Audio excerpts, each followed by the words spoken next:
Support இன்பிசி உங்களை அன்புடன் வரவேற்கிறது. நாம இன்னைக்கு பார்க்க போறது 6ஆம் வகுப்பு அறிவியல் பாடம் 12 மனித உறுப்பு மண்டலங்கள் அப்படிங்கிற லெசன் தான் பார்க்க போறோம். டெட் பேப்பர் 1 படிக்கிறவங்க கம்பல்சரி 1 to 8 வரைக்கும் படிச்சாகணும். அதே போல பேப்பர் 2 படிக்கிறவங்க 10th வரைக்குமே படிச்சாகணும். மேஜர் சயின்ஸா இருக்கிறவங்களுக்கு இந்த பாடம் ரொம்ப ரொம்ப முக்கியம். அதனால ஸ்கிப் பண்ணாம ஃபுல் வீடியோவும் பாருங்க. உங்களுக்கு இந்த பிடிஎஃப் வேணும் அப்படின்னா ஸ்கிரீன்ல தெரியக்கூடிய இந்த நம்பருக்கு கால் பண்ணுங்க. இது எப்படி வாங்கிக்கலாம் அப்படிங்கிற டீட்டெயில் எல்லாமே உங்களுக்கு சொல்லுவாங்க. தமிழ், சயின்ஸு, சோசியல், சைக்காலஜி இது எல்லாமே நம்ம வீடியோவா கொடுத்துட்டு இருக்கிறோம். லெசன் பை லெசனா, அதுவும் பாத்தீங்க அப்படின்னா லைன் பை லைன் கொஸ்டின் வந்து பாத்தீங்க அப்படின்னா மேக்சிமம் எவ்வளவு கொஸ்டின் எடுக்க முடியுமோ அவ்வளோ வினாக்களையும் எடுத்து நம்ம கொடுத்துட்டு இருக்கிறோம். இந்த ஒரு வீடியோ பார்த்தாவே போதும், அதாவது நான் கொடுக்கக்கூடிய இந்த வீடியோக்களை பார்த்தாவே போதும், உங்களுக்கு லெசன் ஃபுல்லாவே வந்து கவர் ஆயிடும். எந்த ஒரு கொஸ்டினுமே மிஸ்ஸே ஆகாது. ஏன்னா ஸ்டாண்டர்ட் புக்கை தாண்டி வேற எந்த ஒரு வினாவுமே வந்து அவுட் சோர்ஸ்ல இருந்து வரப்போறது கிடையாது டெட்டுக்கு. அப்படிங்கிற பட்சத்துல ஸ்கூல் புக்ல இருக்கிறத இதை நீங்க படிக்க சிரமப்படுறவங்களுக்கு இந்த கொஸ்டின் ஆன்சர் பார்த்தாவே உங்களுக்கு ஒரு முழு திருப்தி கிடைக்கும். அந்த மாதிரிதான் இந்த கொஸ்டின் ஆன்சர் வந்து இருக்கு. இப்ப நம்ம ஃபர்ஸ்ட் கொஸ்டினுக்கு போலாம். மனித உடலின் எலும்பு மண்டலமானது எத்தகைய முக்கிய பணியை மேற்கொள்கிறது? மனித உடலின் எலும்பு மண்டலமானது எத்தகைய பணியை மேற்கொள்கிறது? உடலுக்கு வடிவம் அளித்தல் மற்றும் மென்மையான உள்ளுறுப்புகளை பாதுகாத்தல். எலும்பு வந்து எதுக்கு மனுஷனுக்கு உதவுதுன்னு பாத்தீங்கன்னா உடலுக்கு ஒரு வடிவத்தை கொடுக்குது மற்றும் மென்மையான உள்ளுறுப்புகளை பாதுகாத்தல். எலும்பு மண்டலம் என்பது எலும்புகள், குருத்தெலும்புகள் மற்றும் மூட்டுகளால் ஆனது. இது மனித உடலுக்கு ஒரு வலுவான கட்டமைப்பை வழங்குவதோடு இதயம், நுரையீரல் மற்றும் மூளை போன்ற மிக முக்கியமான உறுப்புகள் காயமடையாமல் இருக்க ஒரு கவசம் போல செயல்படுகிறது. எலும்பு மண்டலம் என்பது எலும்பு, குருத்தெலும்பு மற்றும் மூட்டுகளால் ஆனது. இது மனித உடலுக்கு ஒரு வலுவான கட்டமைப்பை வழங்குவதோடு இதயம், நுரையீரல் மற்றும் மூளை போன்ற மிக முக்கியமான உறுப்புகள் காயமடையாமல் இருக்க இது ஒரு கவசம் போல செயல்படுது. உடல் இயக்கத்துக்கு, இரத்த சிவப்பணுக்கள் உருவாக்கத்துக்கும் இது உதவுது. அப்போ மனித உடலின் எலும்பு மண்டலமானது எத்தகைய முக்கிய பணியை செய்து உடலுக்கு வடிவம் கொடுக்குது, மென்மையான உள்ளுறுப்புகளை பாதுகாக்குது. செரிமான மண்டலத்தில் இரைப்பைக்கு சற்று கீழே அமைந்துள்ள மிக முக்கியமான செரித்தல் நீர் சுரப்பி எது? செரிமான மண்டலத்தில் இரைப்பைக்கு சற்று கீழே அமைந்துள்ள மிக முக்கியமான செரித்தல் நீர் சுரப்பி கணையம். கணையம் ஒரு மென்மையான இலை போன்ற வடிவம் கொண்ட சுரப்பியாகும். இது கணைய நீரை சுரந்து புரதம், கொழுப்பு மற்றும் மாவுச்சத்தை செரிக்க உதவுகிறது. இது நாளமுள்ள மற்றும் நாளமில்லா சுரப்பியாக செயல்படுவதால் ஒரு கூட்டு சுரப்பி என்றும் அழைக்கப்படுகிறது. கணையம் பாத்தீங்க அப்படின்னா ஒரு மென்மையான இலை போன்ற வடிவம் கொண்ட சுரப்பி. இது கணைய நீரை சுரந்து புரதம், கொழுப்பு மற்றும் மாவுச்சத்தை செரிக்க உதவுகிறது. இது நாளமுள்ள மற்றும் நாளமில்லா சுரப்பியாக செயல்படுவதால் ஒரு கூட்டு சுரப்பி அப்படின்னு அழைக்கப்படுது. அப்ப செரிமான மண்டலத்தில் இரைப்பைக்கு சற்று கீழே இருக்கக்கூடிய மிக முக்கியமான செரித்தல் நீர் சுரப்பி கணையம். மனித உடலில் உள்ள மிகச் சிறிய எலும்பு எது? அது எங்கு அமைந்துள்ளது? மனித உடலில் உள்ள மிக சிறிய எலும்பு பாத்தீங்க அப்படின்னா அங்காடி எலும்பு. இது உள் காதுல அமைஞ்சிருக்கு. மனித உடலின் மிகச்சிறிய எலும்பு ஸ்டாப்ஸ் அல்லது அங்காடி எலும்பு எனப்படுகிறது. இது நடுசெவிலியில் அமைந்துள்ளது. நடுசெவியில் அமைந்துள்ளது. இதன் சராசரி நீளம் 2.8 மில்லிமீட்டர் மட்டுமே. நாம் கேட்கும் ஒலியை அதிர்வுகளாக மாற்றி உள் காதிற்கு கடத்துவதில் இது முக்கிய பங்கு வகிக்கிறது. மனித உடலின் மிக சிறிய எலும்பு ஸ்டேப்ஸ் அல்லது அங்காடி எலும்பு எனப்படுகிறது. இது நடு செவியில் அமைந்துள்ளது. இதன் சராசரி நீளம் 2.8 மில்லிமீட்டர் மட்டுமே. நாம் கேட்கக்கூடிய ஒளியை அதிர்வுகளா மாத்தி உள் காதுக்கு கடத்துவதில் இது முக்கிய பங்கு வகிக்குது. இரத்த ஓட்ட மண்டலமானது உடல் முழுவதும் எவற்றை கடத்துகிறது?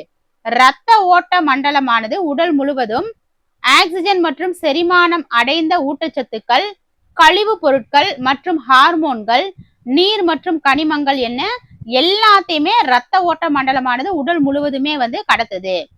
இதயம், ரத்தம் மற்றும் இரத்த நாளங்கள் சேர்ந்ததே இரத்த ஓட்ட மண்டலமாகும். அப்ப இரத்த ஓட்ட மண்டலம்னா எது எதுன்னு கூட கேட்கலாம். இதயம், ரத்தம் மற்றும் இரத்த நாளங்கள். இது நுரையீரலில் இருந்து ஆக்சிஜனை திசுக்களுக்கும், திசுக்களில் உள்ள கழிவுகளை நுரையீரலுக்கும் கடத்துகிறது. மேலும் நாளமில்லா சுரப்பிகள் சுரக்கும் ஹார்மோன்களையும் சிறு குடலில் உறிஞ்சப்பட்ட சத்துக்களையும் உடல் முழுவதும் கொண்டு செல்கிறது. இதயம், ரத்தம் மற்றும் இரத்த நாளங்கள் சேர்ந்ததே இரத்த ஓட்ட மண்டலமாகும். இது நுரையீரலிலிருந்து ஆக்சிஜனை திசுக்களுக்கும் திசுக்களில் உள்ள கழிவுகளை நுரையீரலுக்கும் கடத்துது. நாளமில்லா சுரப்பிகள் சுரக்கக்கூடிய ஹார்மோன்களை சிறுகுடல்ல உறிஞ்சப்பட்ட சத்துக்களையும் உடல் முழுவதும் இது கொண்டு செல்லுது. நுரையீரலை சுற்றியுள்ள 2 அடுக்குகளை கொண்ட பாதுகாப்பு உறையின் பெயர் என்ன? நுரையீரலை சுற்றியுள்ள 2 அடுக்குகளை கொண்ட பாதுகாப்பு உறை ப்ளூரா. நுரையீரல்கள் மார்பு குழியில் காணப்படும் மென்மையான உறுப்புகள்.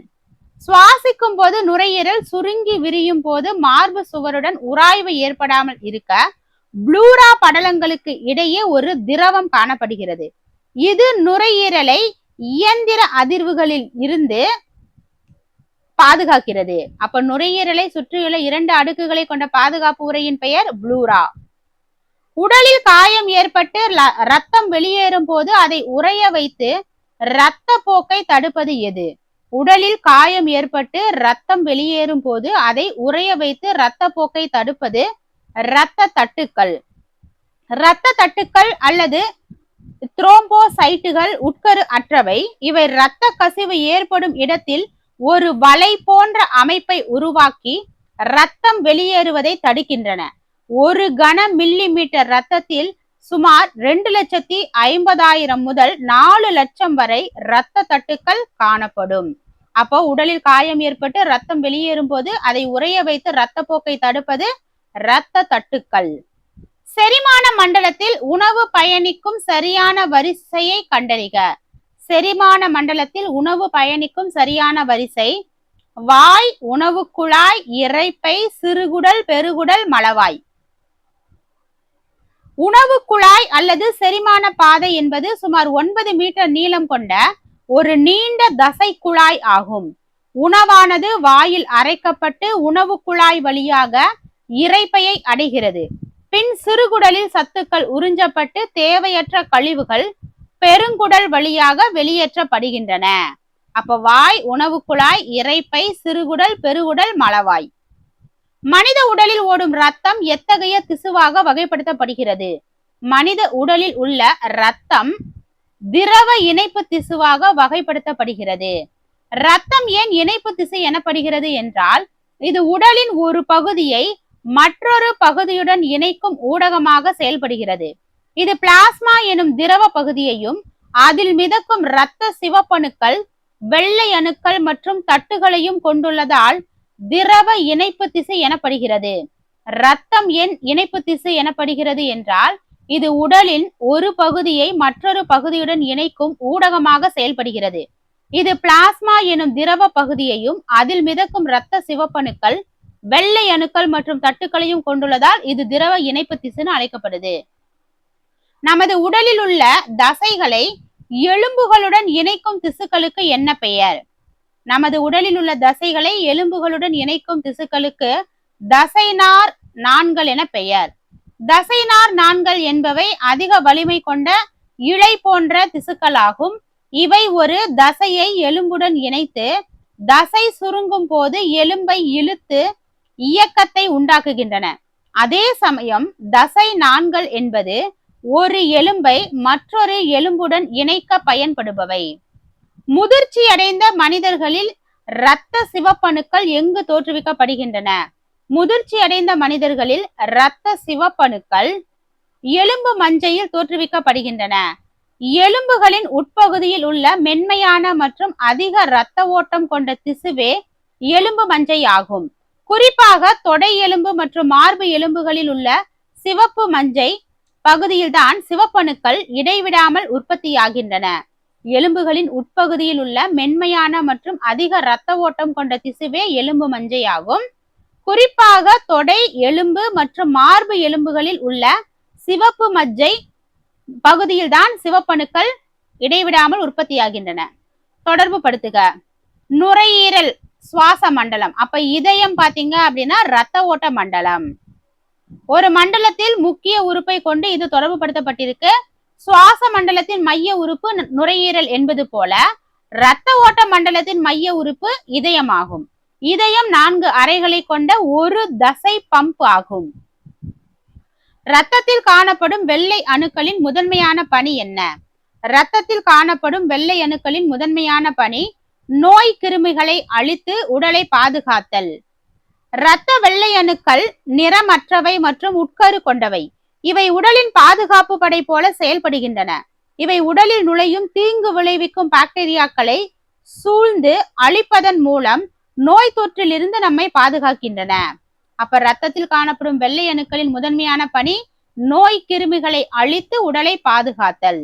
மூளையின் ஒரு பகுதியான முகுளத்தின் கீழ் நீட்சியாக காணப்படும் உறுப்பு எது? அது முகுளத்தின் கிடையாது, முகுளத்தின். முகுளத்தின் கீழ் நீட்சியாக காணப்படும் உறுப்பு தண்டுவடம். முகுளம் என்பது மூளையின் மிக கீழ் பகுதியாகும். இது மூளையையும் தண்டுவடத்தையும் இணைக்கிறது. தண்டுவடம் முதுகெலும்பு தொடருக்குள் பாதுகாப்பாக அமைந்துள்ளது. இது உடலின் பல்வேறு பகுதிகளில் இருந்து மூளைக்கும் மூளையிலிருந்து உறுப்புகளுக்கும் செய்திகளை கடத்துகிறது. இரைப்பையின் அடியில் அமர்ந்துள்ள கணைய சுரப்பி சுரக்கும் நீரின் பயன் என்ன? இரைப்பையின் அடியில் அமர்ந்துள்ள கணைய சுரப்பி சுரக்கும் நீரின் பயன் உணவில் உள்ள சத்துக்களை செரித்தல். உணவில் உள்ள சத்துக்களை செரித்தல். கணையம் சுரக்கும் கணைய நீரில் அமிலேஸ், டிரிப்சின் மற்றும் லிபேஸ் ஆகிய நொதிகள் உள்ளன. இவை முறையே மாவுச்சத்து, புரதம் மற்றும் கொழுப்புகளை செரிக்க உதவுகின்றன. இது நேரடியாக சிறுகுடலுக்குள் தன் சுரப்புகளை செலுத்துகிறது. செல்கள் இணைந்து திசுக்களை உருவாக்குகின்றன. பல உறுப்புகள் இணைந்து எதை உருவாக்குகின்றன? உறுப்பு மண்டலங்கள். செல்கள் இணைந்து திசுக்களை உருவாக்குகின்றன. பல உறுப்புகள் இணைந்து எதை உருவாக்குகின்றன? உறுப்பு மண்டலம். உயிரினங்களின் உடலில் அமைப்பு படிநிலை காணப்படுகிறது. செல்கள், திசுக்கள், உறுப்புகள், உறுப்பு மண்டலம், உயிரினம். உதாரணமாக வாய், உணவு குழாய், இரைப்பை போன்ற உறுப்புகள் இணைந்த செரிமான மண்டலத்தை உருவாக்குகின்றன.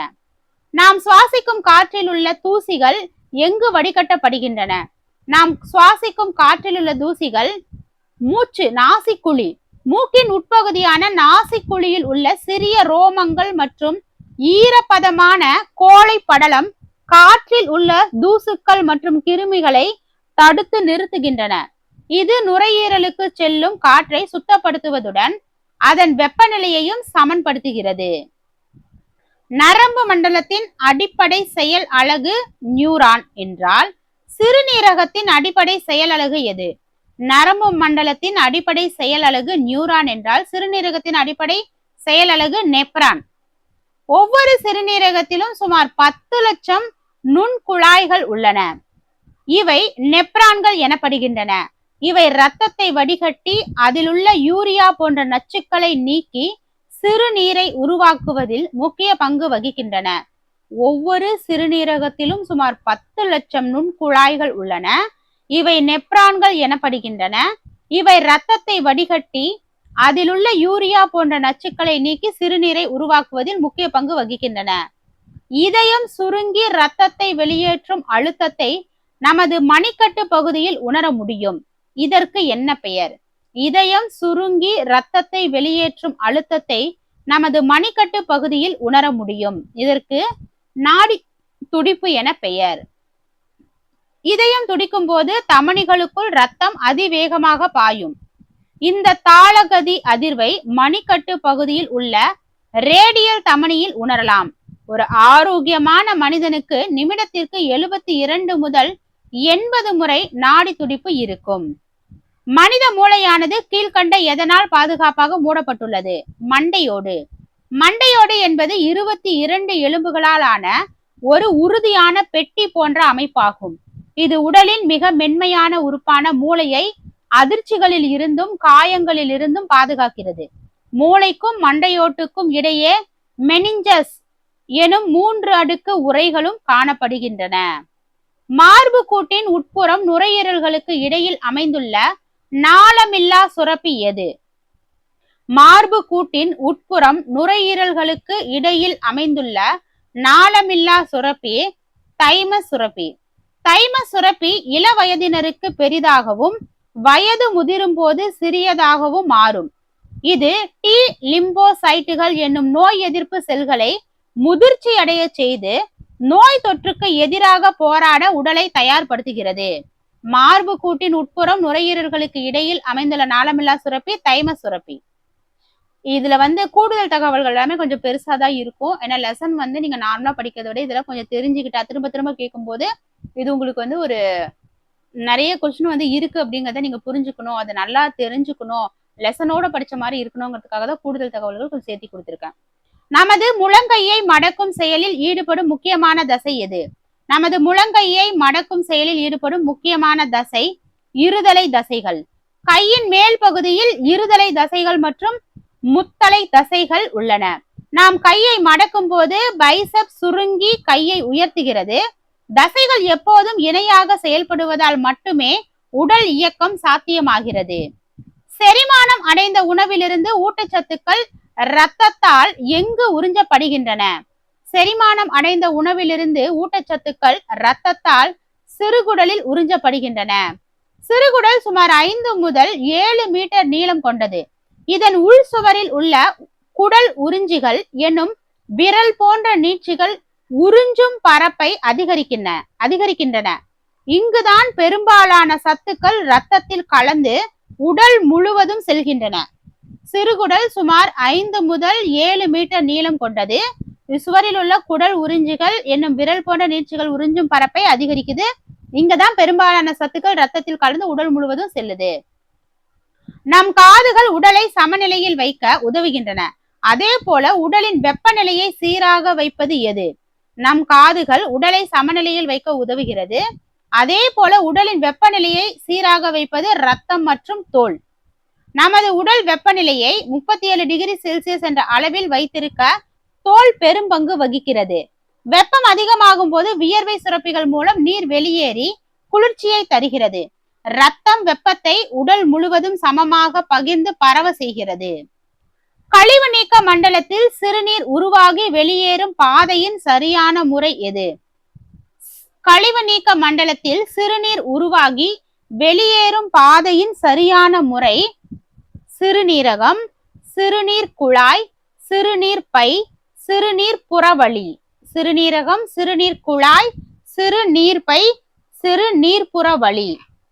2 சிறுநீரகங்களில் இருந்து உருவாகும் சிறுநீர் 2 சிறுநீர் குழாய்கள் வழியாக பயணித்து ஒரு சிறுநீர்ப்பையை அடைகிறது.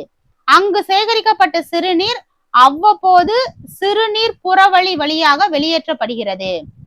நாக்கின் அடிப்பகுதியில் அமைந்துள்ள யூ வடிவ எலும்பின் பெயர் என்ன?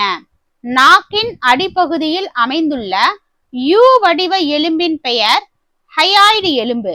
ஹயாய்டு எலும்பு என்பது கழுத்தின் முன்பகுதியில் நாக்கின் அடியில் அமைந்துள்ளது. இது மற்ற எலும்புகளுடன் இணையாமல் தசை நார்களால் தாங்கப்பட்டுள்ளது.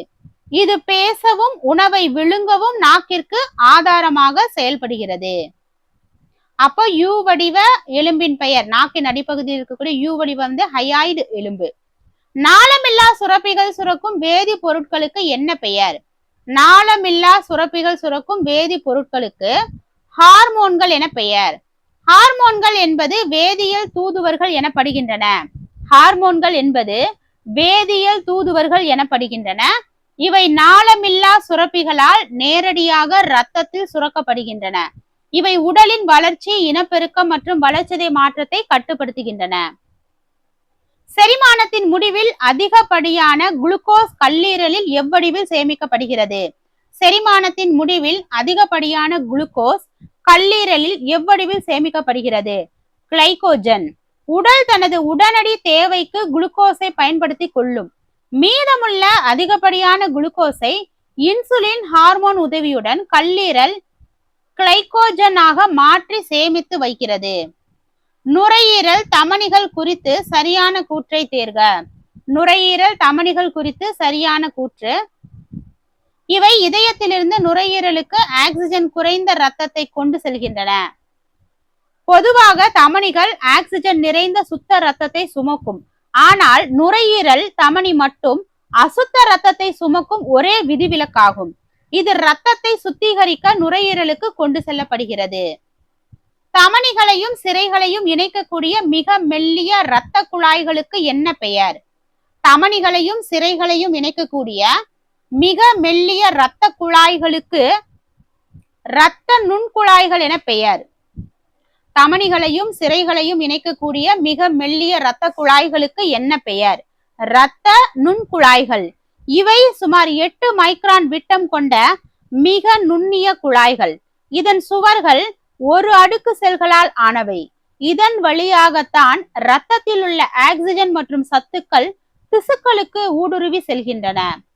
மார்பு அறையின் கொள்ளளவை அதிகரித்து சுவாசிக்க உதவும் தசை எது? மார்பு அறையின் கொள்ளளவை அதிகரித்து சுவாசிக்க உதவும் தசை உதரவிதானம். உதரவிதானம் ஒரு குடை போன்ற வடிவமுள்ள தசை. இது மார்பு கூட்டையும் வயிற்றையும் பிரிக்கிறது. இது கீழ் நோக்கி சுருங்கும் போது மார்பு கூடு விரிவடைந்து காற்று உள்ளே நுழைகிறது. இது மூச்சு விடுதலின் முக்கிய தசையாகும். நுரையீரலுக்குள் வாயு பரிமாற்றம் நடைபெறும் மிக சிறிய அமைப்பு எது?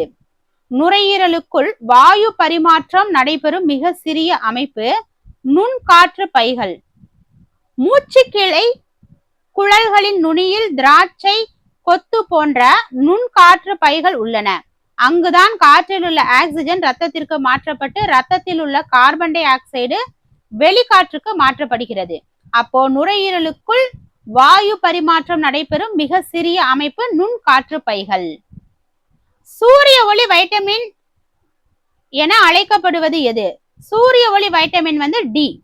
நமது தோலில் உள்ள ஒரு வகை கொழுப்பு சூரிய ஒளியில் உள்ள புற ஊதா கதிர்கள் படும்போது வைட்டமின் டி ஆக மாறுகிறது. இது எலும்புகளின் உறுதிக்கு தேவையான கால்சியத்தை உறிஞ்ச உதவுகிறது. மனித உடலில் உள்ள முக்கிய உறுப்பு மண்டலங்களின் எண்ணிக்கை யாது? 6ஆம் வகுப்பு பாட புத்தகத்தின்படி பாத்தீங்கன்னா 8 முக்கிய உறுப்பு மண்டலங்கள் இருக்கு.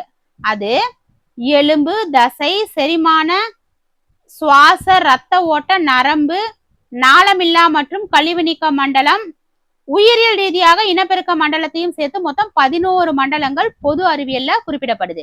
ஆனா இந்த புக்ல பாத்தீங்கன்னா 8 தான் கொடுத்திருக்காங்க. ஒவ்வொரு நுரையீரலிலும் சுமார் எத்தனை மில்லியன் நுண் காற்று பைகள் உள்ளன? ஒவ்வொரு நுரையீரலிலும் சுமார் எத்தனை மில்லியன் அப்படின்னா 300 மில்லியன் காற்று பைகள் உள்ளன. இந்த 300 மில்லியன் நுண் காற்று பைகளும் மிக அதிகமான பரப்பை உருவாக்கி ஒரே நேரத்தில் அதிகப்படியான வாயு பரிமாற்றம் நடைபெற வழிவகை செய்கின்றன. செரிமான மண்டலத்தோடு தொடர்புடைய சுரப்பிகளின் சரியான தொகுப்பு எது? செரிமான மண்டலத்தோடு தொடர்புடைய சுரப்பிகளின் சரியான தொகுப்பு உமிழ்நீர் சுரப்பி, கல்லீரல், கணையம். செரிமானம் என்பது உணவை சிதைக்கும் வேதியியல் நிகழ்வு. உமிழ்நீர் சுரப்பிகள் வாயிலும் கல்லீரல் மற்றும் கணையம் வயிற்று பகுதியிலும் நொதிகளை சுரந்து சிக்கலான உணவுப் பொருட்களை எளிய பொருட்களாக மாற்றுகின்றன. இதயம் தன்னிச்சையற்ற தசைகளால் ஆனது.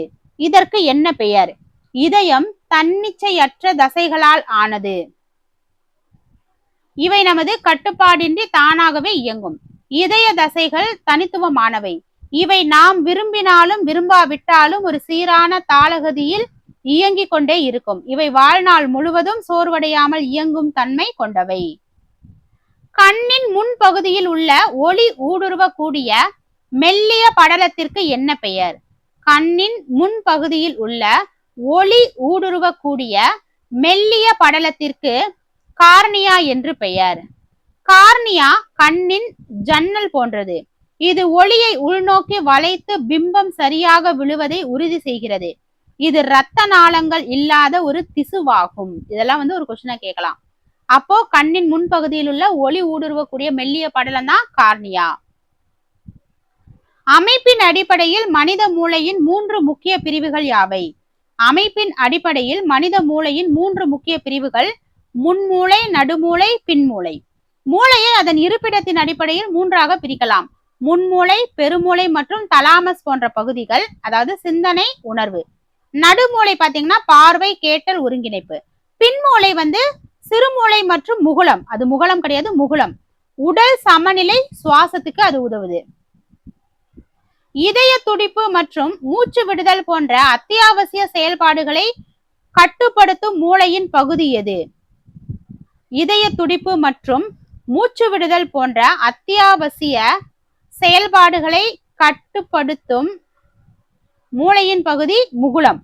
முகுளம் என்பது மூளையின் மிக முக்கியமான பகுதியாகும். இது உயிரை காக்கும் செயல்பாடுகளான சுவாசம் மற்றும் இதய துடிப்பை தானாக இயக்குவதால் இது உயிர் முடிச்சு என்று அழைக்கப்படுகிறது.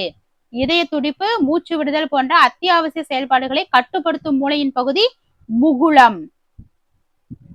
மனித உடலில் காணப்படும் மிக நீளமான எலும்பு எது? தொடை எலும்பு. மனித உடலில் காணப்படும் மிக நீளமான எலும்பு தொடை எலும்பு.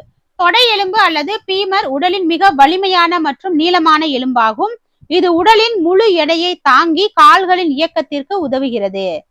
நரம்பு மண்டலத்தின் அடிப்படை செயல் அலகு நியூரான். மனித உடலில் சுமார் 10,000 கோடி நியூரான்கள் உள்ளன. இவை மின் தூண்டல்கள் மற்றும் வேதிப்பொருட்கள் வழியாக தகவல்களை உடலின் ஒரு பகுதியிலிருந்து மற்றொரு பகுதிக்கு மிக வேகமாக தெரிவிக்கின்றன. இதயத்தை அதிர்ச்சிகளிலிருந்து பாதுகாக்கும் ஈரடுக்கு உறையின் பெயர் பெரிகார்டியம்.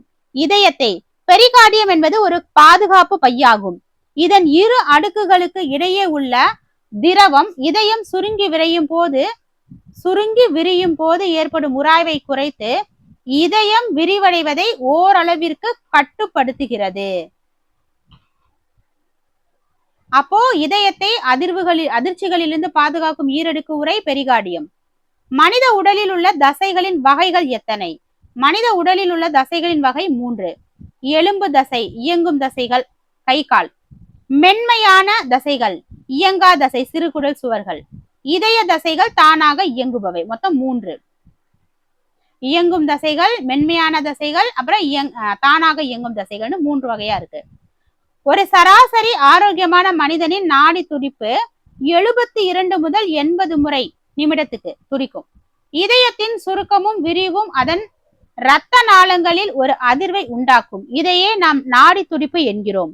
ஓய்வு நிலையில் இருப்பவருக்கு இது 72 முதல் 80 இருக்கும். கடினமான உடற்பயிற்சி அல்லது பயத்தின் போது 100க்கும் மேலாக அதிகரிக்கக்கூடும். செரிமான மண்டலத்தின் ஒரு பகுதியாக வாயையும் இரைப்பையையும் இணைக்கும் தசை குழாய் எது? செரிமான மண்டலத்தின் ஒரு பகுதியாக வாயையும் இரைப்பையையும் இணைக்கும் தசை குழாய் உணவு குழாய். இது சுமார் 25 சென்டிமீட்டர் நீளம் கொண்ட ஒரு நீண்ட குழாய்.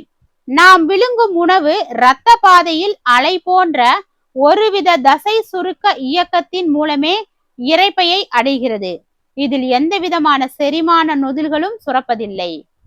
இரத்தத்தின் சிவப்பு நிறத்திற்கு காரணமான இரும்பு சத்து கொண்ட நிறமி எது? இரத்தத்தின் சிவப்பு நிறத்திற்கு காரணமான இரும்பு சத்து கொண்ட நிறமி ஹீமோகுளோபின். ஹீமோகுளோபின் என்பது இரத்த சிவப்பணுக்களில் காணப்படும் ஒரு புரதமாகும். இது நுரையீரலில் இருந்து ஆக்சிஜனை பெற்று உடலின் அனைத்து திசுக்களுக்கும் விநியோகம் செய்கிறது. இதன் அளவு குறையும் போது உடலில் இரத்த சோகை என்னும் நிலை ஏற்படுகிறது. ஹீமோகுளோபின் என்பது இரத்த சிவப்பணுக்களில் காணப்படும் ஒரு புரதமாகும். ஒரு மனிதன் பிறக்கும் போது சுமார் 300 எலும்புகளுடன் பிறக்கிறான். ஆனால் அவன் வளர்ந்து முதிர்ச்சி அடைந்த நிலையில் உடலில் எத்தனை எலும்புகள் இருக்கும்? 206. ஒரு மனிதன் பிறக்கும் போது சுமார் 300 எலும்பு இருக்கும். அவன் முதிர்ச்சி அடையும் போது 206. குழந்தை வளரும் போது மண்டையோடு மற்றும் முதுகெலும்புகளில் உள்ள சில சிறிய எலும்புகள் ஒன்றோடு ஒன்று இணைந்து பெரிய எலும்புகளாக மாறுது. இதன் காரணமா எலும்புகளின் மொத்த எண்ணிக்கை குறைந்து 206 நிலை பெறுகிறது. இரத்தத்தில் உள்ள நச்சுக்களையும் தேவையற்ற கழிவுகளையும் வடிகட்டி சிறுநீராக மாற்றும் முதன்மையான உறுப்பு எது? இரத்தத்தில் உள்ள நச்சுக்களையும் தேவையற்ற கழிவுகளையும் வடிகட்டி சிறுநீராக மாற்றும் முதன்மையான உறுப்பு சிறுநீரகம். சிறுநீரகங்கள் அவரை விதை வடிவம் கொண்டவை. இவை இரத்தத்தை சுத்திகரித்து அதிலுள்ள அதிகப்படியான நீர், யூரியா மற்றும் உப்புகளை சிறுநீராக வெளியேற்றுகின்றன. இதன் மூலம் உடலின் நீர் சமநிலை மற்றும் இரத்த அழுத்தம் சீராக பராமரிக்கப்படுகிறது. மனித மண்டையோட்டில் உள்ள முக எலும்புகள் மற்றும் மூளை பெட்டியின் மொத்த எலும்புகளின் எண்ணிக்கை. மனித மண்டையோட்டில் உள்ள முக எலும்புகள் மற்றும் மூளை பெட்டியின் மொத்த எலும்புகளின் எண்ணிக்கை 22. மண்டையோட்டில் மூளையை பாதுகாக்கும் மூளை பெட்டி பகுதியில் 8 எலும்புகளும் முக அமைப்பை தீர்மானிக்கும் முகப்பகுதியில் 14 எலும்புகளும் என மொத்தம் 22 எலும்புகள் உள்ளன. இவை மூளையை மிகவும் பாதுகாப்பாக வைத்துள்ளன. இரத்த சிவப்பணுக்கள் சுமார் எத்தனை நாட்களுக்கு ஒரு முறை மீண்டும் உற்பத்தியாகின்றன. இரத்த சிவப்பணுக்கள் சுமார் எத்தனை நாட்களுக்கு ஒரு முறைனா 120 நாட்களுக்கு ஒரு முறை.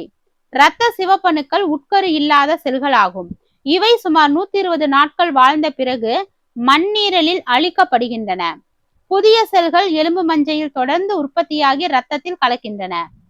உடலில் நுழையும் நோய் கிருமிகளை அழிப்பதால் உடலின் போர் வீரர்கள் என அழைக்கப்படுபவை எவை? இதெல்லாம் ரொம்ப இம்பார்ட்டன்ட் கொஸ்டின். உடலில் நுழையும் நோய் கிருமிகளை அழிப்பதால் உடலின் போர் வீரர்கள் என அழைக்கப்படுபவை இரத்த வெள்ளை அணுக்கள். இரத்த வெள்ளை அணுக்கள் நோய் எதிர்ப்பு மண்டலத்தின் முக்கிய பகுதியாகும். இவை உடலில் நுழையும் பாக்டீரியா மற்றும் வைரஸ்களை அடையாளம் கண்டு அவற்றை அழிப்பதன் மூலம் நம்மை பாதுகாக்குது. இவற்றில் நியூட்ரோபில், லிம்போசைட் போன்ற பல வகைகள் உள்ளன. மனித உடலில் உள்ள அனைத்து தசைகளிலும் மிக வலிமையான தசை எது?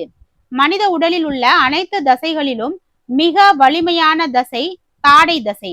தாடை தசை அல்லது மேசேட்டர் தசை என்பது நாம் உணவை கடிப்பதற்கும் மெல்லுவதற்கும் உதவுகிறது. இது மற்ற தசைகளை விட மிக அதிக அழுத்தத்தை கொடுக்கும் திறன் கொண்டது. செரிமான மண்டலத்தில் பித்த நீரை சுரக்கும் உடலின் மிகப்பெரிய சுரப்பி எது? செரிமான மண்டலத்தில் பித்த நீரை சுரக்கும் உடலின் மிகப்பெரிய சுரப்பி கல்லீரல். கல்லீரல் பித்த நீரை சுரந்து பித்த பையில் சேமிக்கிறது. இது நாம் உண்ணும் உணவில் உள்ள கொழுப்புகளை சிறு துளிகளாக உடைக்க உதவுகிறது. மேலும் உடலில் உள்ள நச்சுக்களை நீக்கும் வேலையையும் கல்லீரல் செய்கிறது. மூளையின் உட்புறத்தில் அமைந்துள்ள மற்ற அனைத்து சுரப்பிகளையும் கட்டுப்படுத்தும் தலைமை சுரப்பி எது? மூளையின் உட்புறத்தில் அமைந்துள்ள மற்ற அனைத்து சுரப்பிகளையும் கட்டுப்படுத்தும் தலைமை சுரப்பி எது? பிட்யூட்டரி சுரப்பி. இது ஒரு பட்டாணி அளவு மட்டுமே இருக்கும் மிக சிறிய சுரப்பியாகும். இருப்பினும் இது மற்ற அனைத்து நாளமில்லா சுரப்பிகளின் செயல்பாடுகளை தூண்டும் ஹார்மோன்களை சுரப்பதால் இது தலைமை சுரப்பி என அழைக்கப்படுகிறது. மனித உடலில் காணப்படும் தையல் தசை எங்கு அமைந்துள்ளது? மனித உடலில் காணப்படும் தையல் தசை தொடைப்பகுதியில். சார்டோரியஸ் தசை என்பது மனித உடலின் மிக நீளமான தசை ஆகும். சார்டோரியஸ் தசை என்பது மனித உடலின் மிக நீளமான தசை ஆகும். இது இடுப்பு எலும்பில் தொடங்கி முழங்காலின் உட்புறம் வரை நீண்டுள்ளது.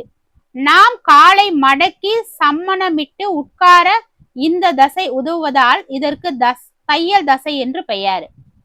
சிறுநீரகத்தின் மேலே தொப்பி போன்ற அமைப்பில் அமைந்துள்ள நாளமில்லா சுரப்பி எது?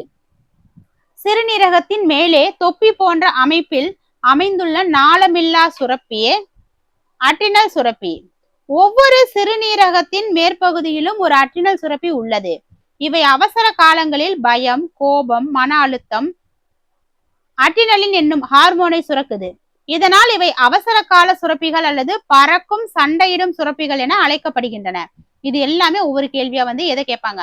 அட்ரினல், அதாவது சண்டையிடும் சுரப்பின்னு அழைக்கப்படக்கூடிய சுரப்பி என்ன, பறக்கும் சுரப்பின்னு அழைக்கப்படக்கூடிய சுரப்பி என்ன, அவசர கால சுரப்பி என்ன அப்படிங்கிற மாதிரிலாம் கேள்வி கேட்பாங்க. மனித எலும்புகள் மிகவும் கடினமாகவும் உறுதியாகவும் இருக்க காரணமான தாதுக்கள் எவை? மனித எலும்புகள் மிகவும் கடினமாகவும் உறுதியாகவும் இருக்க காரணமான தாதுக்கள் கால்சியம் மற்றும் பாஸ்பரஸ். எலும்புகள் கால்சியம், பாஸ்பேட் மற்றும் கொலாஜன் புரதங்களால் ஆனவை. கால்சியம் எலும்புகளுக்கு வலிமையை தருகிறது. உடலில் உள்ள கால்சியத்தில் 99% எலும்புகள் மற்றும் பற்களிலேயே சேமிக்கப்பட்டுள்ளது. இரத்த ஓட்ட மண்டலத்தின் செயல்பாடுகளை முதலில் துல்லியமாக விளக்கியவர் யார்? இரத்த ஓட்ட மண்டலத்தின் செயல்பாடுகளை முதலில் துல்லியமாக விளக்கியவர் வில்லியம் ஹார்வே. வில்லியம் ஹார்வே 1628ஆம் ஆண்டு இதயம் ஒரு தசை பம்பு போல செயல்படுவதையும் இரத்தம் ஒரு மூடிய சுழற்சி முறையில் உடல் முழுவதும் சுற்றுவதையும் நிரூபித்தார். இவர் நவீன உடல் இயக்கியலின் தந்தை என்று போற்றப்படுகிறது. இவர் நவீன உடல் இயங்கியலின் தந்தை என்று போற்றப்படுகிறார். மனிதனின் மார்பு பகுதியில் உள்ள விலா எலும்பு, அந்த விலா எலும்பு கூட்டில் மொத்தம் எத்தனை எலும்புகள் உள்ளன? மனிதனின் மார்பு பகுதியில் உள்ள விலா எலும்பு கூட்டில் மொத்தம் எத்தனை எலும்புகள்னா 12 ஜோடிகள். அப்ப 24. விலா எலும்பு கூடு மார்பு பகுதியில் ஒரு பாதுகாப்பான கூண்டு போன்ற அமைப்பை உருவாக்குகிறது. இதில் 12 ஜோடிகள் மொத்தம் 24 விலா எலும்புகள் உள்ளன. இவை இதயம் மற்றும் நுரையீரல்களை பாதுகாப்பதோட நாம் சுவாசிக்கும் போது மார்பு கூடு விரிந்து சுருங்கவும் உதவுகிறது. உடலின் மாஸ்டர் கெமிஸ்ட் அல்லது வேதியியல் தொழிற்சாலை என அழைக்கப்படும் உறுப்பு எது? உடலின் மாஸ்டர் கெமிஸ்ட்ரின்னு சொல்லுவாங்க. மாஸ்டர் கெமிஸ்ட் அல்லது வேதியியல் தொழிற்சாலை என அழைக்கப்படும் உறுப்பு கல்லீரல். கல்லீரல் உடலின் மிகப்பெரிய சுரப்பியாகும். இது நச்சு வீக்கம், பித்த நீர் சுரத்தல், குளுக்கோஸை கிளைகோஜனாக மாற்றி சேமித்தல் போன்ற 500க்கும் மேற்பட்ட வேதியியல் பணிகளை செய்வதால் இத மாஸ்டர் கெமிஸ்ட் என அழைக்கப்படுகிறது. உடலின் மாஸ்டர் கெமிஸ்ட் கல்லீரல். கல்ல கூட கரைச்சிரும் இந்த மாஸ்டர் கெமிஸ்ட் அப்படின்னு ஞாபகம் வச்சுக்கோங்க. இரத்த ஓட்டத்தில் உள்ள திரவ பகுதியான பிளாஸ்மா சுமார் எத்தனை சதவீதம் உள்ளது? இரத்த ஓட்டத்தில் உள்ள திரவ பகுதியான பிளாஸ்மா 55% உள்ளது. இரத்தத்தில் 55% திரவ நிலையில் உள்ள பிளாஸ்மாவும் 45% இரத்த செல்களும் உள்ளன. பிளாஸ்மா என்பது வைக்கோல் நிறமுடைய திரவமாகும். இதில் நீர், புரதங்கள் மற்றும் உப்புக்கள் உள்ளன. இரத்தத்தில் 55% திரவ நிலையிலுள்ள பிளாஸ்மாவும் 45% இரத்த செல்களும் உள்ளன. பிளாஸ்மா என்பது வைக்கோல் நிறமுடைய திரவமாகும். இதில் நீர், புரதங்கள் மற்றும் உப்புக்கள் உள்ளன. செரிமான மண்டலத்தின் ஒரு பகுதியான சிறுகுடலின் சராசரி நீளம் 5 to 7 மீட்டர். செரிமான மண்டலத்தின் ஒரு பகுதியான சிறுகுடலின் சராசரி நீளம் 5 முதல் 7 மீட்டர். சிறுகுடல் சுமார் 7 மீட்டர் நீளம் வரை வளரக்கூடியது. இது வயிற்று பகுதிக்குள் மிகவும் சுருண்டு அடக்கமாக காணப்படுகிறது. நாம் உண்ணும் உணவில் உள்ள 90% சத்துக்கள் சிறுகுடலில் உள்ள குடல் உறிஞ்சிகள் மூலமாகத்தான் இரத்தத்தில் உறிஞ்சப்படுகின்றன. மனிதனின் முதுகெலும்பு தொடரில் மொத்தம் எத்தனை சிறிய முள்ளெலும்புகள் உள்ளன? மனிதனின் முதுகெலும்பு தொடரில் மொத்தம் எத்தனை சிறிய முள்ளெலும்புகள் உள்ளன? 33. மனித உடலில் பிறக்கும் போது 33 முள்ளெலும்புகள் இருந்தாலும் வளர்ந்த மனிதர்களில் சில எலும்புகள் ஒன்றிணைந்து 26 எலும்புகளாக காணப்படும். இந்த எலும்புகளுக்கு இடையே உள்ள குருத்தெலும்புகள் நாம் குனியவும் நிமிரவும் தேவையான நெகிழ்வு தன்மையை வழங்குகின்றன. மூளையின் இடது மற்றும் வலது அரைக்கோளங்களை இணைக்கும் நரம்பு திசு படலத்தின் பெயர் என்ன? மூளையின் இடது மற்றும் வலது அரைக்கோளங்களை இணைக்கும் நரம்பு திசு படலத்தின் பெயர் கார்பஸ் கலோசம். இது ஒரு தடித்த நரம்பு நார்களை கொண்ட பாலமாகும். இது மூளையின் 2 பக்கங்களுக்கும் இடையே தகவல்களை பரிமாறிக்கொள்ள உதவுகிறது. இதன் மூலமே மூளையின் 2 பகுதிகளும் ஒருங்கிணைந்து செயல்படுகின்றன. ஒரு வளர்ந்த மனிதனின் மூளையின் சராசரி எடை சுமார் எவ்வளவு இருக்கும்? ஒரு வளர்ந்த மனிதனின் மூளையின் சராசரி எடை 1.3 முதல் 1.4 கிலோகிராம் வரை இருக்கும். மூளையானது உடலின் மொத்த எடையில் சுமார் 2% மட்டுமே.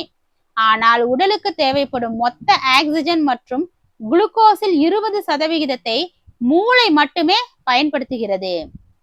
மனித உடலின் வெப்பநிலையை சீராக பராமரிக்கும் தெர்மோஸ்டாட் போன்ற பகுதி எது?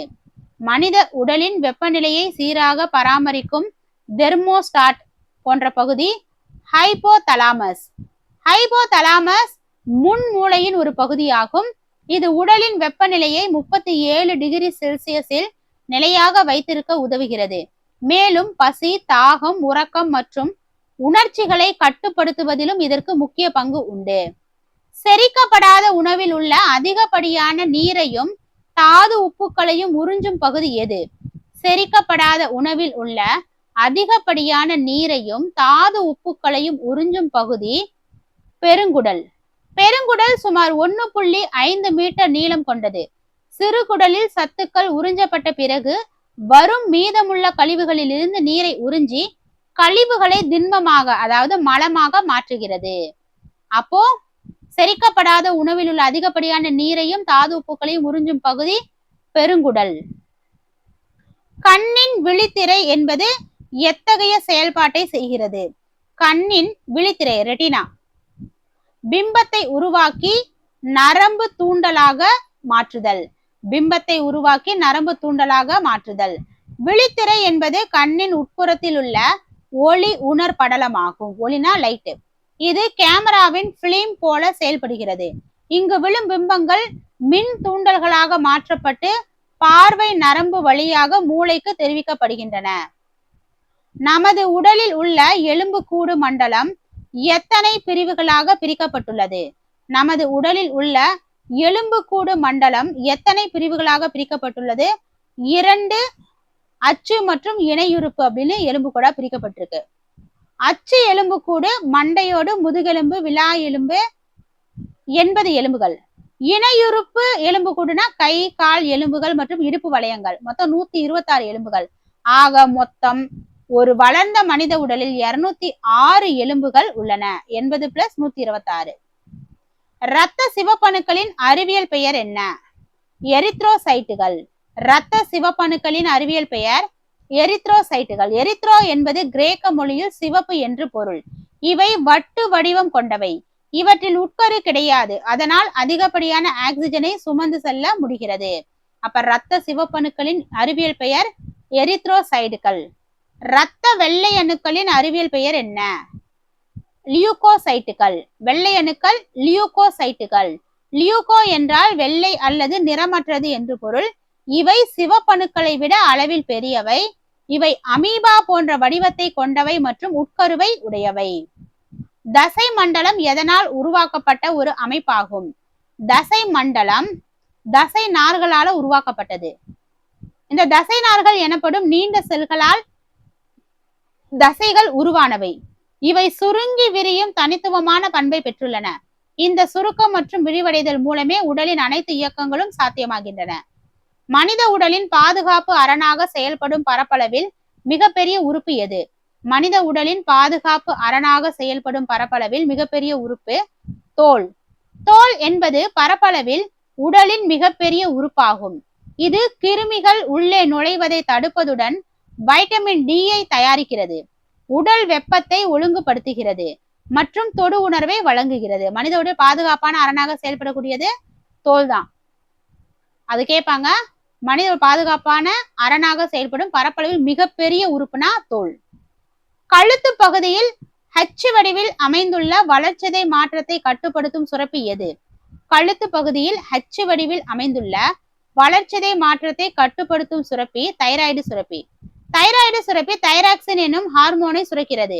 இது உடலின் செல்கள் ஆற்றலை தயாரிக்கும் வேகத்தை ஒழுங்குபடுத்துகிறது. அயோடின் சத்து குறைபாட்டால் இந்த சுரப்பி வீக்கமடைவது முன்கழுத்து கழலை எனப்படும். ஒரு முதிர்ச்சி அடைந்த மனிதன் ஓய்வு நிலையில் இருக்கும் போது அவனது சுவாச வீதம் ஒரு நிமிடத்திற்கு சுமார் எத்தனை முறை இருக்கும்? 16 முதல் 18 முறை. ஒரு முதிர்ச்சி அடைந்த மனிதன் ஓய்வு நிலையில் இருக்கும் போது மூச்சை உள்ளிழுத்து வெளியிடும் ஒரு முழுமையான நிகழ்வே ஒரு சுவாசம் எனப்படும். ஓடுதல், கடினமான வேலைகளின் போது உடலுக்கு அதிக ஆக்சிஜன் தேவைப்படுவதால் சுவாச வீதம் 25 முறைக்கு மேலாக அதிகரிக்கும். மண்டையோட்டின் அசையக்கூடிய ஒரே எலும்பு எது?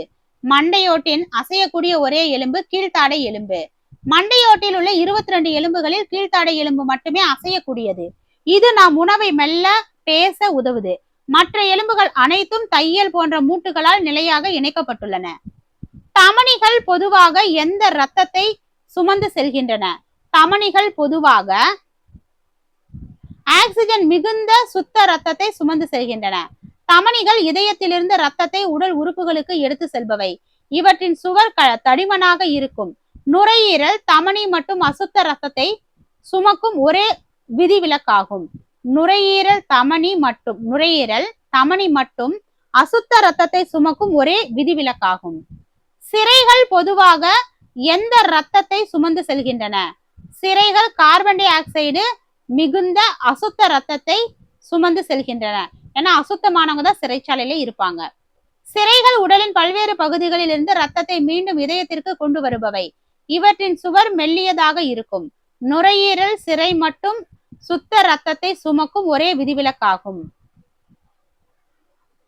நமது உமிழ்நீரில் மாவுச்சத்தை செரிக்க உதவும் நொதியின் பெயர் என்ன? நமது உமிழ்நீரில் மாவுச்சத்தை செரிக்க உதவும் நொதியின் பெயர் அமிலோஸ். செரிமானம் வாயிலேயே தொடங்குகிறது. உமிழ்நீர் சுரப்பிகளால் சுரக்கப்படும் அமிலேஸ் நாம் உண்ணும் உணவில் உள்ள சிக்கலான மாவுச்சத்தை எளிய சர்க்கரையாக மாற்றுகிறது. மனித உடலில் காணப்படும் மிக சிறிய தசை எங்குள்ளது? மனித உடலில் காணப்படும் மிகச்சிறிய தசை உள்காதில். இது காதில் உள்ள மிக சிறிய எலும்பான அங்காடி எலும்புடன் இணைந்துள்ளது. ஒலி சவுண்ட் அதீத அதிர்வுகளை கட்டுப்படுத்தி உள்காதை பாதுகாப்பது இதன் முக்கிய பணியாகும். நமது உடலில் உள்ள உணர் உறுப்புகளின் சரியான தொகுப்பு எது? கண், காது, மூக்கு, நாக்கு மற்றும் தோல்.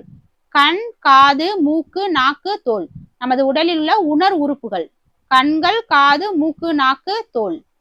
இவை வெளி உலகத்திற்கும் நமது மூளைக்கும் இடையே ஒரு பாலமாக செயல்படுகின்றன. இவை ஒவ்வொன்றும் ஒளி, மனம், சுவை, தொடுதல் போன்ற வெவ்வேறு தூண்டல்களை உணர்ந்து நரம்புகள் வழியாக மூளைக்கு தெரிவிக்கின்றன. கண்ணின் நிறமுள்ள பகுதிக்கு என்ன பெயர்? கண்ணின் நிறமுள்ள பகுதிக்கு ஐரிஸ். ஐரிஸ் என்பது கண்ணின் நிறத்தை தீர்மானிக்கும் பகுதியாகும். இது கண்ணின் உள்ளே செல்லும் ஒளியின் அளவை கட்டுப்படுத்துகிறது. இதன் நடுவில் உள்ள துளை கண்மணி எனப்படும். செரிமான மண்டலத்தில் ஹைட்ரோகுளோரிக் அமிலம் எங்கு சுரக்கிறது? செரிமான மண்டலத்தில் ஹைட்ரோகுளோரிக் அமிலம் இரைப்பையில் சுரக்கிறது. இரைப்பையில் சுரக்கும் ஹைட்ரோகுளோரிக் அமிலம் உணவில் உள்ள தீங்கு விளைவிக்கும் பாக்டீரியாக்களை கொல்கிறது. மேலும் இது புரதங்களை செரிக்க உதவும் நொதிகள் செயல்பட தேவையான அமில சூழலை உருவாக்குகிறது. நமது உடலில் உள்ள மொத்த எலும்புகளில் மிக நீளமான மற்றும் வலிமையான எலும்பு தொடை எலும்பு. தொடை எலும்பு அல்லது பீமர் என்பது மனித உடலின் நீளமான எலும்பாகும். இது ஒரு சராசரி மனிதனின் உயரத்தின் 1/4 நீளம் கொண்டது. இது உடலின் முழு எடையையும் தாங்கும் வலிமை கொண்டது. அச்சு எலும்புக்கூடு எவற்றை கொண்டுள்ளது? அச்சு எலும்புக்கூடு மண்டையோடு, முதுகெலும்பு தொடர் மற்றும் விலா எலும்புக்கூடை கொண்டுள்ளது. அச்சு எலும்புக்கூடு உடலின் மைய அச்சை உருவாக்குகிறது. இதில் மண்டையோடு, முதுகெலும்பு தொடர், மண்டையோடு 22, முதுகெலும்பு 33, விலா எலும்பு 24, மார்பெலும்பு 1 என மொத்தம் 80 எலும்புகள் உள்ளன. அவசர கால ஹார்மோன் என அழைக்கப்படுவது அட்ரினலின். ஏற்கனவே பார்த்தோம், நம்ம கூடுதல் தகவலை பார்த்தோம். அவசர கால ஹார்மோன் என அழைக்கப்படுவது அட்ரினலின். பயம் அல்லது ஆபத்தான சூழ்நிலைகளில் அட்ரினல் சுரப்பியால் இந்த ஹார்மோன் சுரக்கப்படுகிறது. இது இதய துடிப்பை அதிகரித்து உடலுக்கு தேவையான உடனடி ஆற்றலை வழங்கி சூழ்நிலையை சமாளிக்க உதவுகிறது. இரத்தத்தில் உள்ள சர்க்கரையின் அளவை கட்டுப்படுத்தும் ஹார்மோன் எது? இரத்தத்தில் உள்ள சர்க்கரையின் அளவை கட்டுப்படுத்தும் ஹார்மோன் இன்சுலின். இன்சுலின் கணையத்தால் சுரக்கப்படுகிறது. இது இரத்தத்தில் உள்ள குளுக்கோஸின் அளவை சீராக வைக்கிறது. இன்சுலின் பற்றாக்குறை ஏற்படும் போது நீரிழிவு நோய் ஏற்படுகிறது. இரத்தத்தில் உள்ள சர்க்கரை அளவை கட்டுப்படுத்த ஹார்மோன் இன்சுலின். மண்டையோட்டில் உள்ள கீழ்த்தாடை எலும்புடன் இணைக்கப்பட்டுள்ள மூட்டு வகை எது? மண்டையோட்டில் உள்ள கீழ்த்தாடை எலும்புடன் இணைக்கப்பட்டுள்ள மூட்டு அசையக்கூடிய மூட்டு. மண்டையோட்டின் மற்ற அனைத்து எலும்புகள் அசையாத மூட்டுகளால் இணைக்கப்பட்டுள்ளன. ஆனால் கீழ்த்தாடை எலும்பு மட்டும் அசையக்கூடிய மூட்டு மூலம் இணைக்கப்பட்டுள்ளதால் நம்மால் பேச, உண்ண முடிகிறது. நமது உடலின் மிக மெல்லிய தோல் எங்கு அமைந்துள்ளது? நமது உடலின் மிக மெல்லிய தோல் கண் இமைகளில் அமைந்துள்ளது. உடலின் மிக தடிமனான தோல் உள்ளங்காலில் உள்ளது. அதே சமயம் மிக மெல்லிய தோல் கண் இமைகளில் 0.5 மில்லிமீட்டர் தடிமன் அமைந்துள்ளது. தோல் மேற்பரப்பில் உடலின் மிகப்பெரிய உறுப்பாகும். பின் மூளையில் காணப்படும் சிறுமூளை எத்தகைய பணியை செய்கிறது? பின் மூளையில் காணப்படும் சிறுமூளை உடல் சமநிலை மற்றும் தசைகளின் இயக்கத்தை ஒருங்கிணைக்குது. நாம் நடக்கும் போது அல்லது ஓடும் போது உடல் சாய்ந்து விடாமல் சமநிலையில் இருப்பதற்கு காரணம் சிறுமூளைதான். இது தன்னிச்சையான தசைகளின் இயக்கங்களை ஒருங்கிணைக்கிறது. நுரையீரலுக்குள் ஆக்சிஜன் மற்றும் கார்பன் டை ஆக்சைடு பரிமாற்றம் எதன் மூலம் நடைபெறுகிறது? நுரையீரலுக்குள் ஆக்சிஜன் மற்றும் கார்பன் டை ஆக்சைடு பரிமாற்றம் பரவல் முறை மூலமா நடைபெறுகிறது. நுண் காற்று பைகளில் உள்ள ஆக்சிஜன் இரத்தத்திற்குள்ளும் இரத்தத்தில் உள்ள கார்பன் டை ஆக்சைடு நுண் காற்று பைகளுக்குள்ளும் பரவல் முறையில் இடம் மாறுகின்றன. நுரையீரலுக்குள் ஆக்சிஜன் மற்றும் கார்பன் டை ஆக்சைடு பரிமாற்றம் எதன் மூலம் நடைபெறுகிறதுனா பரவல் முறை. நாம் உண்ணும் உணவில் உள்ள கொழுப்பை செரிக்க உதவும் பித்த நீர் எங்கு உருவாகிறது? நாம் உண்ணும் உணவில் உள்ள கொழுப்பை செரிக்க உதவும் பித்த நீர் கல்லீரல். பித்த நீர் கல்லீரலில் உருவாகி பித்த பையில் சேமிக்கப்படுகிறது. இது கொழுப்புகளை செரிக்க எளிதான நிலைக்கு மாற்றுகிறது. திசு செல்களுக்கும் இரத்தத்திற்கும் இடையே ஆக்சிஜன், ஊட்டச்சத்துக்கள் மற்றும் கழிவு பொருட்கள் பரிமாற்றம் நடைபெறும் முதன்மையான இடம் எது? திசு செல்களுக்கும் இரத்தத்திற்கும் இடையே ஆக்சிஜன் ஊட்டச்சத்துக்கள் மற்றும் கழிவுப் பொருட்கள் பரிமாற்றம் தந்துகிகளில் நடைபெறுகிறது. தந்துகிகள் மிக மெல்லிய சுவரை கொண்டவை. தமனிகளுக்கும் சிரைகளுக்கும் இடையே ஒரு பாலமாக செயல்படும் இவை இரத்தத்திற்கும் திசு செல்களுக்கும் இடையே ஆக்சிஜன், உணவு மற்றும் கழிவு பொருட்கள் பரிமாறி கொள்ளப்படும் இடமாக திகழ்கின்றன. முதுகெலும்பு தொடரில் உள்ள 33 முள்ளெலும்புகள் வளர்ந்த மனிதர்களில் இணைந்து எத்தனை எலும்புகளாக காணப்படுகின்றன? முதுகெலும்பு தொடரில் உள்ள 33 முள்ளெலும்புகள் வளர்ந்த மனிதர்களில் இணைந்து எத்தனை எலும்புகளாக காணப்படுதுன்னா 26 எலும்பு. குழந்தையாக இருக்கும் போது 33 எலும்புகளாக இருக்கும் இவை வளர வளர கீழ்ப்பகுதியில் உள்ள சில எலும்புகள் ஒன்றிணைந்து இதனால் வளர்ந்த மனிதர்களுக்கு 26 முள்ளெலும்புகள் மட்டுமே இருக்கும் 33ல இருந்து. இது உடலுக்கு தேவையான நெகிழ்வுத்தன்மையை உறுதியை அளிக்குது. நமது மூக்கின் நுனி மற்றும் காது மடல்கள் எத்தகைய எலும்புகளால் ஆனவை? நமது மூக்கின் நுனி மற்றும் காது மடல்கள் குருத்தெலும்பு. குருத்தெலும்புகள் என்பவை வளையும் தன்மை கொண்ட மென்மையான எலும்பு. இவை எலும்புகளின் மூட்டு பகுதிகளிலும் காணப்படுகின்றன. இது எலும்புகள் ஒன்றோடு ஒன்று உரசாமல் இருக்க உதவுகிறது மற்றும் அதிர்வுகளை தாங்கும் கவசமாக செயல்படுகிறது. இரத்த ஓட்ட மண்டலத்தில் உள்ள இரத்த தட்டுக்கள் எங்கு உருவாக்கப்படுகின்றன? இரத்த ஓட்ட மண்டலத்தில் உள்ள இரத்த தட்டுக்கள் எலும்பு மஞ்சையில் உருவாக்கப்படுகின்றன. இரத்த சிவப்பணுக்கள், வெள்ளை அணுக்கள் மற்றும் தட்டுக்கள் என மூன்றுமே எலும்பு மஞ்சையில் தான் உற்பத்தி ஆகின்றன. இரத்த தட்டுக்கள் இரத்தம் உறைதலுக்கு மிக முக்கிய பங்காற்றுகின்றன. ஒரு மனிதனின் நாக்கின் மேற்பரப்பில் உள்ள சிறிய மொட்டுக்களுக்கு என்ன பெயர்? ஒரு மனிதனின் நாக்கின் மேற்பரப்பில் உள்ள சிறிய மொட்டுக்களுக்கு சுவை மொட்டுக்கள் என பெயர். நாக்கில் ஆயிரக்கணக்கான சுவை மொட்டுக்கள் உள்ளன. இவை இனிப்பு, கசப்பு, புளிப்பு, உவர்ப்பு ஆகிய சுவைகளை உணர உதவுகின்றன. சுவை மொட்டுக்கள் மூலம் பெறப்படும் உணர்வுகள் நரம்புகள் வழியாக மூளைக்கு சென்றடைகின்றன. மனித உடலில் உள்ள நாளமில்லா சுரப்பிகளிலேயே மிகப்பெரிய சுரப்பி எது? தைராய்டு சுரப்பி. மனித உடலில் உள்ள நாளமில்லா சுரப்பிகளிலேயே மிகப்பெரியது தைராய்டு சுரப்பி. இது கழுத்து பகுதியில் H வடிவில் அமைந்துள்ளது. 6ஆம் வகுப்பு பாட புத்தகத்தின்படி நாளமில்லா சுரப்பிகள் இதுவே மிகப்பெரியது. நாளமில்லா சுரப்பிகளையும் சேர்த்தால் கல்லீரல் உடலின் மிகப்பெரிய சுரப்பியாகும். இதயம் ஒரு நிமிடத்திற்கு சராசரியாக எத்தனை முறை துடிக்கிறது? 72 முதல் 80. நாம் பிறந்தது முதல் இறக்கும் வரை இதயம் ஓய்வில்லாமல் துடித்துக் கொண்டே இருக்கும். நாம் ஓய்வாக இருக்கும் போது துடிப்பு குறைவாக, ஓடும் போது, உடற்பயிற்சி செய்யும் போது அதிகமாக இருக்கும்.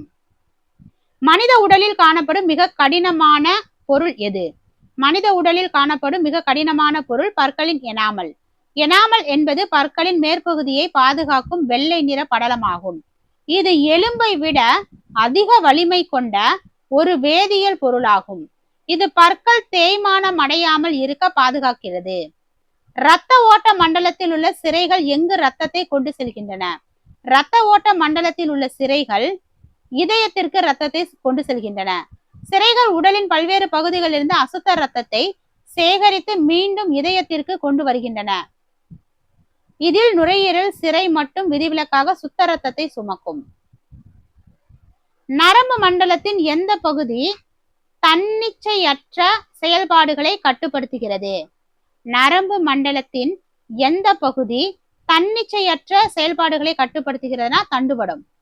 சூடான பொருளை தொடும்போது கையை உடனே எடுப்பது போன்ற மிக வேகமான தன்னிச்சையற்ற செயல்கள் மூளைக்கு செய்தி செல்லும் முன்பே தண்டுவடத்தால் கட்டுப்படுத்தப்படுகின்றன.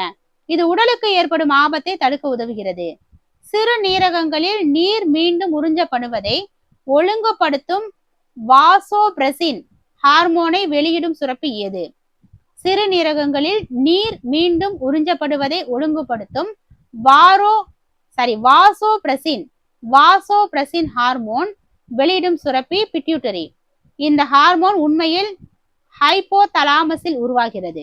ஆனால் இது பிட்யூட்டரி சுரப்பியின் பின்பகுதியால் சேமிக்கப்பட்டு இரத்தத்தில் வெளியிடப்படுகிறது. இது உடலில் நீர் சமநிலையை பராமரிக்க உதவுகிறது. எலும்பு மண்டலத்தில் உள்ள மார்பெலும்பு எங்கு அமைந்துள்ளது? எலும்பு மண்டலத்தில் உள்ள மார்பெலும்பு மார்பின் மைய பகுதியில் அமைந்துள்ளது. மார்பெலும்பு என்பது விலா எலும்புகள் வந்து இணையக்கூடிய மார்பின் மையத்தில் உள்ள தட்டையான எலும்பாகும். இது இதயம் மற்றும் நுரையீரலுக்கு ஒரு கவசமாக செயல்படுகிறது. கண்ணில் உள்ள லென்ஸ் எத்தகைய தன்மையுடையது? கண்ணில் உள்ள லென்ஸ் குவிலென்ஸ். மனித கண்ணில் உள்ள லென்ஸ் இருபுறமும் குவிந்த ஒரு மென்மையான திசுவாகும். இது ஒளியை குவித்து விழித்திரையில் பிம்பத்தை உண்டாக்குகிறது. தூரத்தில் உள்ள மற்றும் பக்கத்தில் உள்ள பொருள்களை பார்க்க தகுந்தவாறு இது சுருங்கி விரியும். செரிமான மண்டலத்தில் பெருங்குடல் எங்கு முடிகிறது? மலவாயில் முடிகிறது. செரிமான பாதையின் இறுதி பகுதி மலவாயாகும். இதன் வழியாகத்தான் செரிக்கப்படாத தேவையற்ற திண்ம கழிவுகள் வெளியேற்றப்படுகின்றன. மனிதனின் ஒரு முழுமையான சுவாசத்தின் போது நடைபெறும் நிகழ்வுகள் என்ன? மனிதனின் ஒரு முழுமையான சுவாசத்தின் போது நடைபெறும் நிகழ்வுகள் உட்சுவாசம் மற்றும் வெளிசுவாசம். ஆக்சிஜனை உள்ளிழுப்பது உட்சுவாசம், கார்பன் டை ஆக்சைடை வெளியேற்றுவது வெளிசுவாசம். இவை இரண்டும் சேர்ந்தே ஒரு முழுமையான சுவாசம் எனப்படும். தசை மண்டலத்தில் எலும்பு தசைகள் எத்தகையவை? தசை மண்டலத்தில் எலும்பு தசைகள் தன்னிச்சையானவை. இவை எலும்புகளுடன் இணைந்துள்ளன. நமது விருப்பப்படி கைகள் மற்றும் கால்களை அசைக்க உதவுவதால் இவை தன்னிச்சையான அல்லது இயங்கும் தசைகள் எனப்படுகின்றன. நமது உடலில் உள்ள மென்மையான தசைகள் எங்கு காணப்படுகின்றன? நமது உடலில் உள்ள மென்மையான தசைகள் உணவு குழாய் மற்றும் இரத்த நாளங்கள், உணவு குழாய் மற்றும் இரத்த நாளங்களில் காணப்படுகின்றன. எது மென்மையான தசைகள்? இவை தன்னிச்சையற்ற தசைகளாகும். அதாவது நமது விருப்பப்படி இவற்றை இயக்க முடியாது. இவை தானாகவே சுருங்கி விரிந்து உணவு மற்றும் இரத்தத்தை கடத்த உதவுகின்றன. நமது உடலில் உள்ள கழிவு நீக்க மண்டலத்தில் அடங்காத உறுப்பு எது? இதயம். இங்க நாள்ல இதயம் என்பது இரத்த ஓட்ட மண்டலத்தின் முக்கிய உறுப்பு. 6ஆம் வகுப்பு பாடப்புத்தகத்தின்படி சிறுநீரகம், தோல், நுரையீரல் ஆகியவை தேவையற்ற கழிவுகளை வெளியேற்றும் பணிகளை செய்கின்றன. மனித உடலில் உள்ள நிணநீர் மண்டலம் எதனுடன் நெருங்கிய தொடர்பு உடையது? மனித உடலில் உள்ள நிணநீர் மண்டலம் எதனுடன் நெருங்கிய தொடர்புன்னு பாத்தீங்கன்னா நோய் எதிர்ப்பு மண்டலம். நிணநீர் மண்டலம் உடலில் உள்ள நச்சுக்களை வெளியேற்றவும் நோய் தொற்றுகளுக்கு எதிராக போராடவும் உதவுகிறது. இது நிணநீர் எனும் திரவத்தை சுமந்து சென்று இரத்த ஓட்ட மண்டலத்துடன் இணைந்து செயல்படுகிறது. நரம்பு மண்டலத்தின் அடிப்படை செயல் அலகு எது? நரம்பு மண்டலத்தின் அடிப்படை செயல் அலகு நியூரான். நியூரான்கள் என்பவை நரம்பு செல்கள் ஆகும். இவை மின் தூண்டல்கள் மூலம் செய்திகளை உடலின் ஒரு பகுதியிலிருந்து மற்றொரு பகுதிக்கு மிக வேகமாக தாங்கி செல்கின்றன. நரம்பு மண்டலத்தின் அடிப்படை செயல் அலகு நியூரான். சிறுநீரகத்தின் அடிப்படை செயல் அலகு நெப்ரான். ஒவ்வொரு சிறுநீரகத்திலும் மில்லியன் கணக்கான நெப்ரான்கள் உள்ளன. இவைதான் இரத்தத்தை வடிகட்டி அதில் உள்ள யூரியா போன்ற கழிவுகளை பிரித்தெடுத்து சிறுநீரை பணியை செய்கின்றன. அந்த சிறுநீரை வெளியேற்றக்கூடிய பணியை.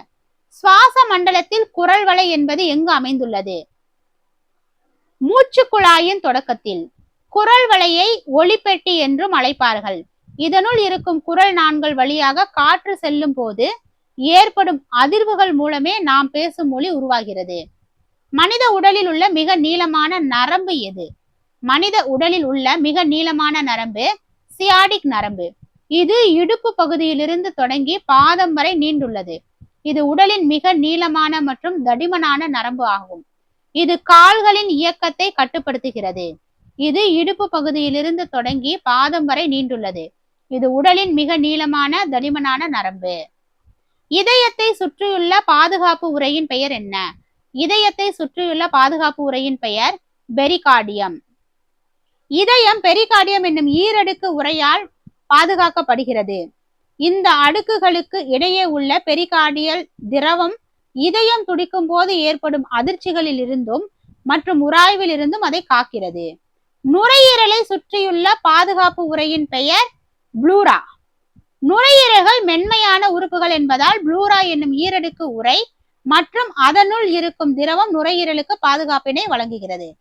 நமது உடலில் உள்ள உமிழ்நீர் சுரப்பிகள் எத்தனை ஜோடிகள் உள்ளன?